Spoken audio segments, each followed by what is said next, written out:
CMR వ్యవస్థపై గత 10-12 ఏళ్ల కార్యకలాపాలకు సమగ్ర ఆడిట్ నిర్వహించాలని మంత్రి ఉత్తమ్ కుమార్ రెడ్డి ఆదేశించారు. ఈ మేరకు సంబంధిత శాఖల ఉన్నతాధికారులతో సమీక్షా సమావేశం నిర్వహించారు. సీఎంఆర్ వ్యవస్థపై మంత్రి ఉత్తమ్ కుమార్ రెడ్డి సంబంధిత శాఖల ఉన్నతాధికారులతో సమీక్షా సమావేశం నిర్వహించారు. ఈ సందర్భంగా గత 10-12 ఏళ్ల సీఎంఆర్ కార్యకలాపాలపై సమగ్ర ఆడిట్ నిర్వహించాలని అధికారులను ఆదేశించారు. డిఫాల్ట్ మిల్లర్ల నుండి ప్రభుత్వానికి రావాల్సిన ప్రతి రూపాయి, ప్రతి గింజను తప్పనిసరిగా రికవరీ చేస్తామని స్పష్టం చేశారు. జిల్లాల వారీగా, మిల్లర్ల వారీగా పెండింగ్ బకాయిలు, రికవరీలు, విజిలెన్స్ కేసులు, న్యాయపరమైన చర్యలపై సమగ్ర సమీక్ష చేపట్టాలని సూచించారు.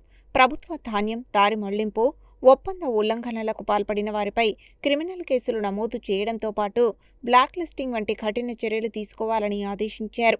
సీఎంఆర్ విధానంలో సంస్కరణలు తీసుకురావడంతో పాటు కఠినమైన ఒప్పందాలు, బలమైన బ్యాంక్ గ్యారంటీలు, డిఫాల్టులపై కఠిన శిక్షలు అమలు చేయనున్నట్లు తెలిపారు. అలాగే క్యూఆర్ కోడ్తో కూడిన గన్నీ బ్యాగులు, GPS tracking, geo tagging, real time stock monitoring వంటి సాంకేతిక వ్యవస్థలను అమల్లోకి తీసుకురావాలని అధికారులను ఆదేశించారు. రైతుల నుండి కనీస మద్దతు ధరకు ధాన్యం కొనుగోలు, సకాలంలో చెల్లింపులు యథావిధిగా కొనసాగుతాయని ప్రభుత్వం హామీ ఇచ్చింది.